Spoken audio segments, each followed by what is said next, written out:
সবাইকে স্বাগতম আমার ইউটিউব চ্যানেলে। আজকে আপনাদেরকে জানাবো অস্ট্রেলিয়া আসার পূর্বেই যে 5টি কাজ আপনাকে অবশ্যই করে আসতে হবে, শিখে আসতে হবে, জেনে আসতে হবে, পেরে আসতে হবে। তাহলে আপনার জীবনটা সহজতর হবে অস্ট্রেলিয়াতে আসার পর। কি সেই 5টি কাজ জানতে আমার চ্যানেলটি সাবস্ক্রাইব করে সাথেই থাকুন এবং পুরো ভিডিওটি শেষ পর্যন্ত দেখুন। ভালো লাগলে লাইক, কমেন্ট এবং শেয়ার করুন। Thank you.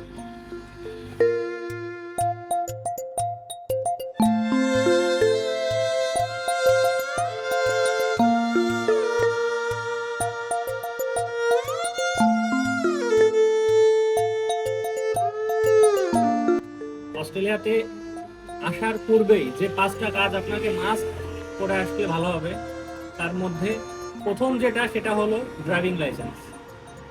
বাংলাদেশ থেকে সবাই বলে, বারবার বলে এই জিনিসটা, যে বাংলাদেশ থেকে যদি আপনি ড্রাইভিং লাইসেন্সটা করে নিয়ে আসেন আপনার জন্য জীবন অনেক সহজতর হয়ে যাবে, যেটা এখানে আসার পরই আপনি বুঝতে পারবেন। এটা অনেক ক্ষেত্রে আসার পরই আপনি, যদি সিডনিতে যদি এখন নিয়ম চেঞ্জ হচ্ছে, এতদিন ছিল, এখনো নিয়ম এটা আছে যে আপনি ওভারসিজ লাইসেন্স আনার পর 6 মাস পর্যন্ত গাড়ি চালাতে পারবেন আপনার ওভারসিজ লাইসেন্স দিয়ে। এই 6 মাসের মধ্যে সিডনিতে আপনার ট্রান্সফার করে এই অস্ট্রেলিয়ান লাইসেন্স করে নিতে হবে।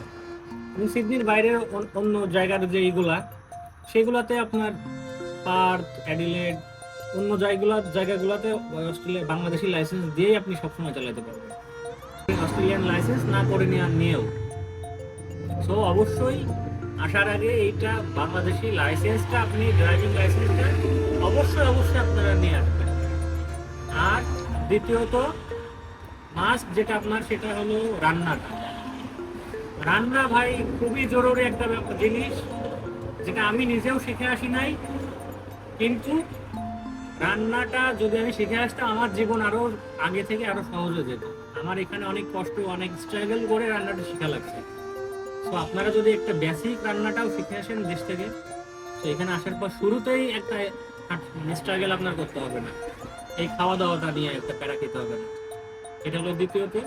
আর তৃতীয়ত, আপনি যদি একটা বেসিক একটা কোর্স করে আসেন, যেমন বারিস্তা হতে পারে, কফি বানানো হতে পারে, কোনো পেস্ট্রি কোনো কোর্স, এগুলো করে আসলে বেকারিতে যে জব বা কোনো কফি শপে জব পেতে আপনার জন্য খুবই সহজ হবে।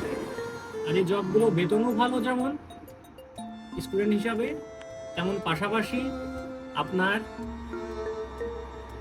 অনেক সহজে অন্যান্য জবের তুলনায় হেভি লিফটিং নাই বা কষ্ট খুবই কম বলা চলে। আমাদের তো অনেক ফিজিক্যাল অনেক জব করতে হয় শরীরে অনেক কষ্ট দিয়ে।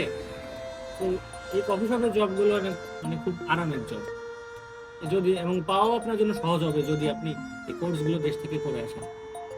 আর চতুর্থত আপনাকে যেটা বলবো সেটা হলো টাইম ম্যানেজমেন্ট। ভাই এটা খুব জরুরি। বাংলাদেশে আমরা যেটা করি সবসময় আড্ডা, ফেসবুকিং, গসিপিং এইসব করে বেড়াই। টাইম যে সময়ের যে কি ভ্যালু এটা বুঝতে পারি না, এখানে আসার পর বুঝি।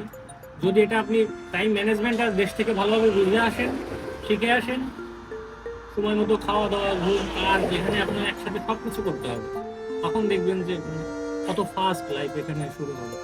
বিশেষ করে আপনার পড়ালেখা, আপনার রান্না বান্না, আপনার খাওয়া দাওয়া, আপনার ক্লাস, কাজ, সব কিছু আপনার মেনটেন করতে হবে আপনার একার, কেউ আপনাকে হেল্প করবে না।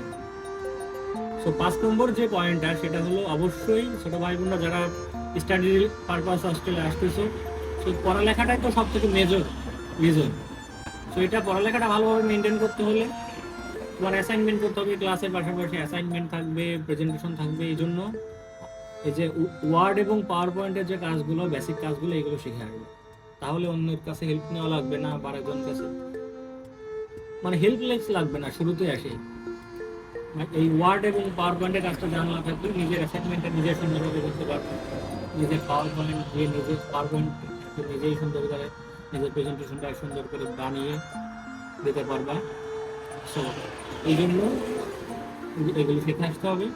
সো যেটা আমি প্রথমে বলছি, 1 নম্বরে ড্রাইভিং লাইসেন্স, 2 নম্বর হলো তোমার যে কোর্স, কোনো বেসিক কোর্স কুকারি হতে পারে, বারিস্তা হতে পারে, পেস্ট্রি শেফ হতে পারে, কোর্সগুলো শিখে আসা। 3 নম্বরে টাইম ম্যানেজমেন্টটা সুন্দর করে জানা।